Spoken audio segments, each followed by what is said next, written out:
Well, everyone, it's been some time since we've gotten together. I want to thank all of you up to this point who have contributed some great feedback on these videos. I try to do my best to at least convey some worthwhile messages or tips or advice, counsel, or otherwise.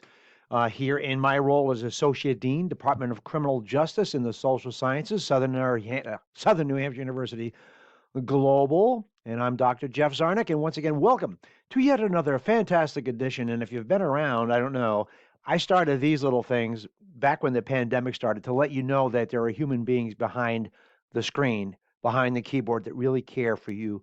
And we are here to support you. Many of us have been or continue to be students. So, on behalf of your great faculty, phenomenal criminal justice faculty, and your fantastic advisors, welcome to another edition. And this is what we're going to talk about today. In a way, it's about grades, but it also has a direct alignment to our role as problem solvers. You know, we have to solve problems. And in order to do it well, we have to get better at it. And how do you get better at doing things? Well, it's best more often than not is to have someone give you constructive, compassionate, detailed, and helpful feedback. Now, this can come in the form of feedback for your grades, the almighty grades, which we all understand. It's scary. You want to do the best you possibly can. You want that great GPA. But how do you get there? Well, you have to understand that your faculty, okay, your instructors, okay, it's their job to let you know what you did well and maybe what you need to work on. And that's great. Personally, that helped me tremendously throughout my time. The instructors or the professors that I had that were, quote, the hardest on me were being honest and sincere because they wanted me to succeed. And at the time, though, I'm not going to say it was easy. It's hard to take criticism because feedback can look like that. And what we can't do, and here are some brief basic tips.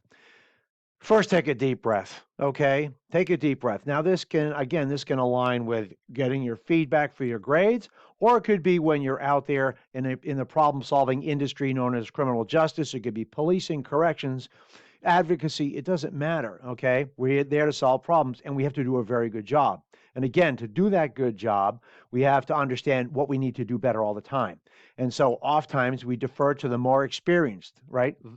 Let's call it wisdom, right? And you think about it, that really is a gift for us as problem solvers when someone says, hey, I've got some constructive feedback or criticism for you.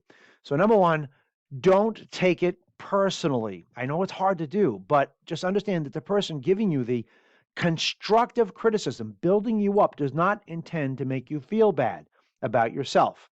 Rather, they're trying to recognize your strengths and then giving you the tools to recognize and overcome weaknesses. All right. So it's up to you to turn that feedback into something positive that motivates you to keep working hard and to improve. So you've got to have that mindset.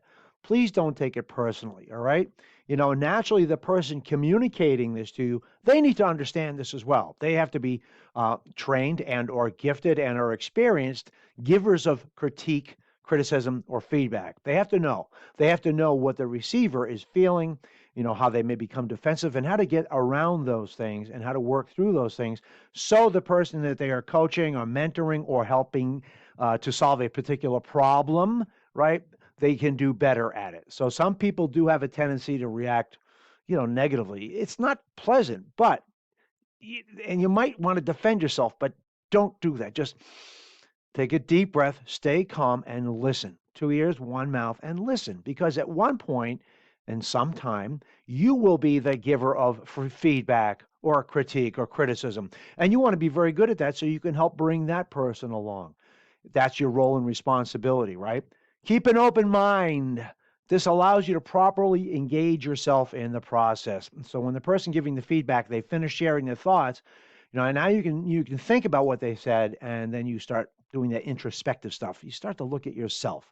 And that's good to self-reflect, okay, on what you need to do better. Think about that. And then when you become better, after you get through that weightlifting exercise, which has made you stronger, right now you become a better problem solver. So thank them.